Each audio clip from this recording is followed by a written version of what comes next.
Imagine you live on a remote farm, far from your nearest neighbors, in the middle of a freezing winter. You find footprints in the snow. They lead from the woods, leading straight to your back door.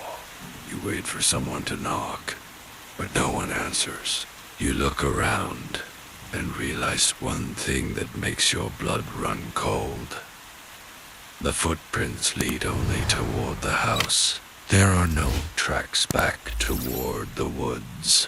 For the Gruber family of Hinterkaifeck Farm, Germany, this wasn't just a scary story. It was the reality they faced in March 1922. For days, they felt what? They heard footsteps in the attic.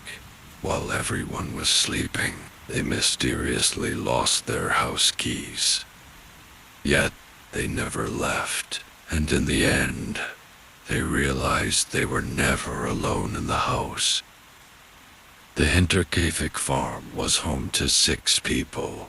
Andreas Gruber, 63, his wife Cecilia, 72, their widowed daughter, Victoria, and Victoria's 2 children, Cecilia, 7, and Joseph, 2. There was also a new servant named Maria Baumgartner, who had arrived at the house just hours before the tragedy. 6 months earlier, their old servant had suddenly quit her job. Why?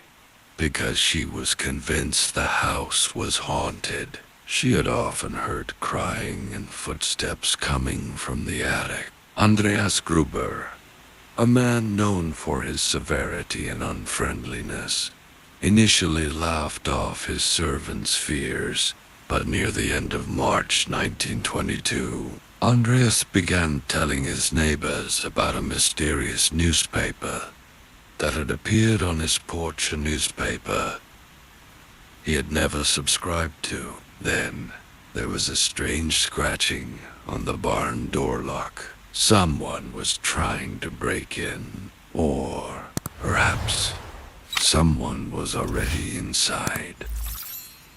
The night of March 31st, 1922, was the last night the Gruber family was seen alive. It is believed that one by one, the family members were lured to the barn. Andreas, his wife, Victoria, and little Cecilia were slaughtered there.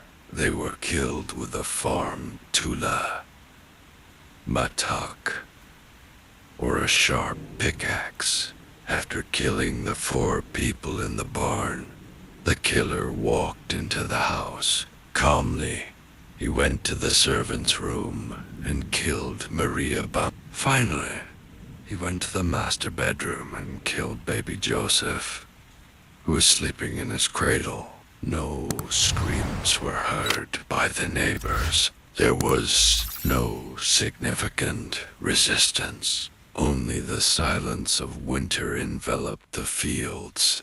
But the most terrifying part wasn't just the murders. It was what happened afterward. The Gruber family wasn't found until 4 days later. During those 4 days, neighbors saw smoke billowing from the Hinterkaifeck chimney.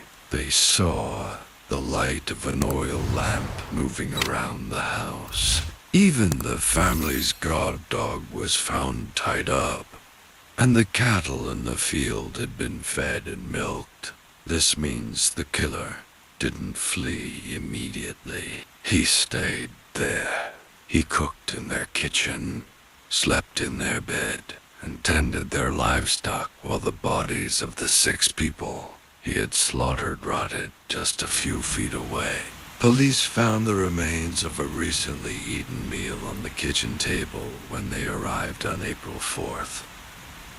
To this day, the Hinterkaifeck case remains unsolved. More than 100 suspects were questioned, ranging from Victoria's ex-lovers to street robbers, but none were proven. In 1923, The house was demolished, and detectives discovered the murder weapon hidden beneath the attic floor right above where the family slept. Who left the footprints in the snow? Who fed the cattle after their gruesome slaughter? Hinterkaifeck remains one of the darkest mysteries in the history of world crime, a reminder that sometimes the greatest danger doesn't come from outside, but is already with you, lurking in the shadows of your own home.